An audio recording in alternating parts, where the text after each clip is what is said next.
Every year, millions of people fail, most of them quit, and some of get depressed, and a very few analyze.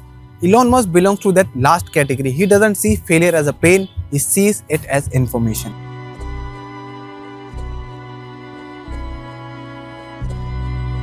The reason most people never build anything meaningful is not lack of talent, it's a way they interpret failure.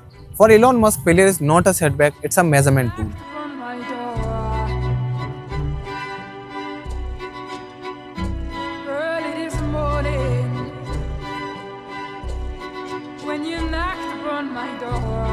The reason most people never build anything meaningful is not lack of talent, it's a way they interpret failure. For Elon Musk, failure is not a setback, it's a measurement tool. And also, Elon Musk is not just a billionaire. In this video, we will discuss 3 important key aspects about him that might completely change how you see success.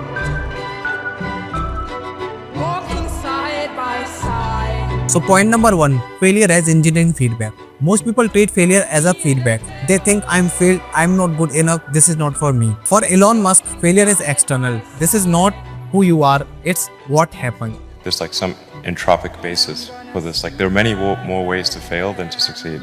So you have to explore. Particularly like for a rocket, there's like 1,000 ways to think and fail, and like one way it can work. So you could have a lot of rocket failures to explore all the ways in which you could fail. But I do think that one great thing about Silicon Valley is that failure is not a big stigma. So it's like if you try hard and it doesn't work out, that's okay. Failure is just an incident, it's not your whole life result. That single distinction changes everything. In engineering, when something fails, you don't cry. You ask which part failed, under what conditions, what data did this failure give us. This is exactly how SpaceX works. When a rocket explodes, Elon doesn't say we failed. He says, now we know what doesn't work. If failure makes you emotional, you repeat mistakes. But the another side, if failure makes you analytical, you compound your progress. I repeat again, for Elon Musk, failure is not a setback, it's a measurement tool. And one more thing, the environment you live in matters more than motivation. What you see every day slowly programs how you think. That's why I personally keep positive thought frames around my workspace. Not just as decoration, but as mental reminders. Because thinking like Elon Musk, it doesn't start with talent, it starts with what you repeatedly expose your mind to. So point number 2, first principles thinking. And then I think it's also important to reason from first principles rather than by analogy. The normal way that we conduct our lives is we reason by analogy.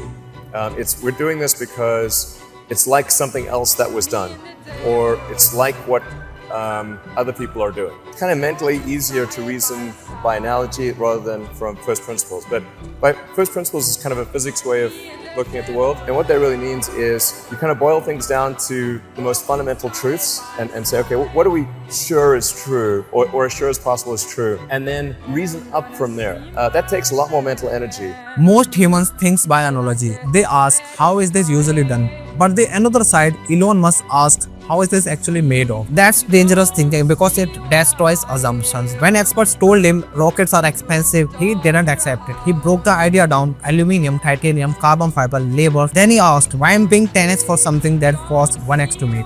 That question alone saved billions of dollars. Here's the uncomfortable truth. Most people don't fail because their ideas are bad, they fail because they inherit bad assumptions. If you start with wrong assumptions, even perfect execution will not save you. Elon's mindset forces reality checks. What is physically possible? What is logically necessary? This is why he operates in industries others feared. Not because he is fearless, but because of he thinks from the ground up. So point number 3. Failure plus persistence is equal to unfair advantage. The odds of me coming into the rocket business, not knowing anything about rockets, not having ever built anything, I would have to be insane if I thought the odds were in my favor. When something is important enough, you do it even if the odds are not in your favor. $100 million. $100 million into something that you did not believe would work at the beginning. Yes. Elon Musk has openly admitted SpaceX was one launch away from death. Tesla was weeks away from bankruptcy. Here's what matters: he didn't believe success was guaranteed, he simply believed the process was correct. That's rare. Most people need emotional certainty to continue. Elon Musk only needs logical justification. If the math makes sense, If the physics works, he stays. So confidence is emotional, but the conviction is logical. This is why he survives pressure others can't. When your identity isn't attached to winning, you can afford to lose longer. And those who can afford to lose longer eventually win bigger. So final conclusion of the video, let's strip this now. Elon Musk is not successful because he is lucky, he is successful because he treats failure as feedback.